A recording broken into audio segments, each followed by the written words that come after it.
इन तीनों के बीच में लोग काफी कंफ्यूज हो रहे थे। हेलो फ्रेंड्स, आई होप आपका वीकेंड अच्छे से जा रहा होगा। रिसेंटली मैंने देखा कि काफी कंफ्यूजन पब्लिक में है कि नैस्डैक 100 का इंडेक्स फंड लेना है, फैंग प्लस का लेना है या फिर एस&पी का लेना है। तो इसलिए मैंने सोचा कि मैं प्रीच करने की बजाय आपको सिखाऊंगा कि कैसे इन चीजों के बीच में डिसाइड करना होता है कि कौन सा बेहतर होगा। तो मैं अपनी स्क्रीन शेयर करूंगा। कोई कॉम्प्लिकेटेड टूल नहीं है, हमारा हमेशा का बेस्ट फ्रेंड हमारा गूगल। यहाँ पर आपको जिस भी इंडेक्स को जिससे भी कंपेयर करना है तो किसी एक को पहले हम सर्च करेंगे। लेट्स से मैं NYSE फैंग प्लस सर्च करता हूँ। ऊपर यहाँ पर फाइनेंस टैब दिखेगी, इस टैब पर जाएंगे। अब यहाँ पर चार्ट आ गया है NYSE फैंग प्लस इंडेक्स का।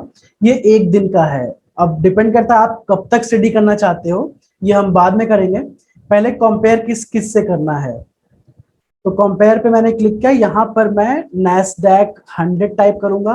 प्लीज आप 100 टाइप करिएगा, नैस्डैक 100 बाकी नैस्डैक से अलग है, इसके बारे में बाद में बात करेंगे। तो आपने देखा नैस्डैक 100 यहाँ पर ऐड हो गया है। अब मुझे और स्टॉक्स ऐड करने हैं। लेट्स से मेरे को S&P 500 भी ऐड करना है, तो मैंने ये भी ऐड कर लिया। अब मैंने ये तीन क्यों चुने, बिकॉज इन तीनों को ट्रैक करते हुए इन्वेस्टमेंट ऑप्शंस इंडिया में अवेलेबल हैं। तो हम बस इसलिए इन तीन की बात कर रहे हैं। अगर फ्यूचर में कोई और इंडेक्स आता है, लेट्स से डाउ जोन्स का कोई फंड आता है इंडिया में, या आप इन्वेस्ट करना चाहते हो डायरेक्टली इसमें किसी और तरीके से, तो आप सेम ऑप्शन से यहाँ पे और भी फंड ऐड करके कंपेयर कर सकते हो। अब जो नीचे ये डार्क ब्लू दिख रहा है, ये फैंग इंडेक्स है, सबसे नीचे वाला ये।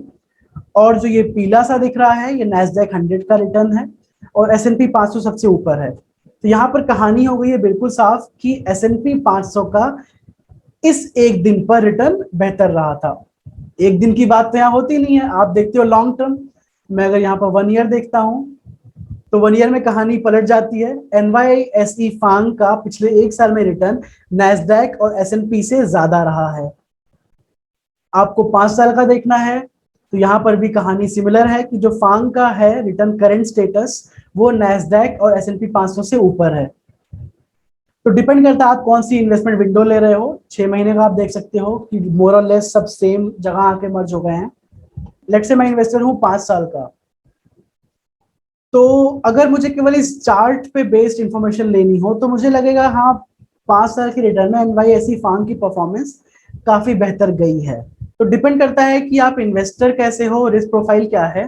पहली चीज यहाँ पर बता दूं कि ग्लोबल पोर्टफोलियो में सारा पैसा नहीं लगाना होता है, ये एक डाइवर्सिफिकेशन का तरीका है। तो टोटल पोर्टफोलियो का 5% या मैक्सिमम 10% आप किसी ग्लोबल फंड में लगा सकते हो। अब इस 10% को आप कैसे डिवाइड करना चाहते हो वो आपके ऊपर है। यहाँ पर मैंने 5 साल की विंडो अगर खोली तो 5 साल की रिटर्न में NYSE फांग और नैस्डैक मोर और लेस बराबर ही हैं। S&P 500 थोड़ा सा लैग कर रहा है। तो मुझे अगर 1 लाख रुपए लगाने हैं तो मैं 50-50 हजार फांग प्लस और नैस्डैक 100 में डिवाइड कर दूंगा। ये जस्ट एक एग्जाम्पल है। इस तरह से आप इन चार्ट्स को देख के कंपेयर कर सकते हैं, उसको अपनी सिचुएशन से सिंक कर सकते हैं, फिर डिसाइड कर सकते हैं कौन सा बेटर है। अब मैंने ये 3 इंडेक्स क्यों दिखाए, बिकॉज रिसेंटली मार्केट में मेरा एसेट का फांग प्लस फंड आया है, FOF और ETF आया है। मोतीलाल ओसवाल का S&P 500 index fund already available है। मोतीलाल ओसवाल का ही नैस्डैक 100 म्यूचुअल फंड है और N100 नाम से ETF भी है।